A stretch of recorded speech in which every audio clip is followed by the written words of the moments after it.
ನಮ್ಮಮ್ಮಂಗೆ ಸುಮಾರು ವರ್ಷಗಳಿಂದ ಡಯಾಬಿಟಿಸ್ ಇದೆ. ಇದರಿಂದ ಒಂದ್ ಕಲ್ತಿರೋದೇನಂದ್ರೆ ಜಸ್ಟ್ ಶುಗರ್ ಅವಾಯ್ಡ್ ಮಾಡೋದ್ರಿಂದ ಡಯಾಬಿಟಿಸ್ ಮ್ಯಾನೇಜ್ ಮಾಡೋದಕ್ಕಾಗೋದಿಲ್ಲ. ಇಟ್ಸ್ ಅಬೌಟ್ ಪ್ರತಿದಿನ ವೈಸ್ ಚಾಯ್ಸಸ್ ಮಾಡೋದು. ನಮ್ಮ ಮನೇಲಿ ನಾವು ಸಿಂಪಲ್ ಹ್ಯಾಬಿಟ್ಸ್ ಮೇಲೆ ಫೋಕಸ್ ಮಾಡ್ತೀವಿ. ಪ್ರೋಟೀನ್ ನ ಪ್ರತಿ ಮೀಲಲ್ಲೂ ಆಡ್ ಮಾಡೋದು, ಹಾಗೇನೆ ಪ್ಲೆಂಟಿ ಆಫ್ ವೆಜಿಟೇಬಲ್ಸ್ ನ ತಟ್ಟೆಗೆ ಆಡ್ ಮಾಡೋದು, ಹಾಗೇನೆ ಫೈಬರ್ ರಿಚ್ ಫುಡ್ ನ ಚೂಸ್ ಮಾಡೋದು as a part of balance nutrition.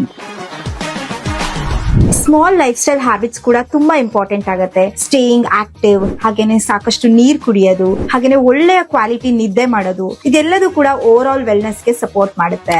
ಈ ಎಲ್ಲಾ ಹ್ಯಾಬಿಟ್ಸ್ ಜೊತೆಗೆ ನಮ್ಮಮ್ಮ ಎನ್ಶೋರ್ ಡಯಾಬಿಟಿಸ್ ಕೇರ್ ನ ಅವರ ಡೈಲಿ ನ್ಯೂಟ್ರಿಷನ್ ರೂಟೀನ್ ಅಲ್ಲಿ ಆಡ್ ಮಾಡ್ಕೊಂಡಿದ್ದಾರೆ, ರೆಕಮೆಂಡೆಡ್ ಬೈ ಅವರ್ ಡಾಕ್ಟರ್. ಇದು specially design for people with diabetes. ಇದರಲ್ಲಿ ಸ್ಲೋ ರಿಲೀಸ್ ಕಾರ್ಬೋಹೈಡ್ರೇಟ್ಸ್ ಬ್ಲೆಂಡ್ ಇದೆ, ಅದ್ರ ಜೊತೆಗೆ 4x ಮಯೋಇನೋಸಿಟಾಲ್ ಕೂಡ ಇದೆ. ಇದು ಬ್ಲಡ್ ಶುಗರ್ ಮ್ಯಾನೇಜ್ಮೆಂಟ್ ಗೆ ಸಪೋರ್ಟ್ ಮಾಡುತ್ತೆ. ಇದರಲ್ಲಿ ಹೈ ಪ್ರೋಟೀನ್ ಹಾಗೆ ಫೈಬರ್ ಇದೆ. ಇದು ಹೊಟ್ಟೆ ತುಂಬಿದ ಅನುಭವನ ಕೊಡುತ್ತೆ as a part of balance nutrition. Diabetes ನ ಮ್ಯಾನೇಜ್ ಮಾಡೋದು ಅಂದ್ರೆ ಕನ್ಸಿಸ್ಟೆಂಟ್ ಆಗಿರೋದು, ಹೆಲ್ದಿ ಮೀಲ್, ಸ್ಟೇಯಿಂಗ್ ಆಕ್ಟಿವ್, ಹಾಗೆ ಪ್ರತಿದಿನ ರೈಟ್ ನ್ಯೂಟ್ರಿಷನ್ ನ ಚೂಸ್ ಮಾಡೋದು. ಕನಸುಗಳ ಮಧ್ಯೆ ಬ್ಲಡ್ ಶುಗರ್ ಬರದಿರಲಿ.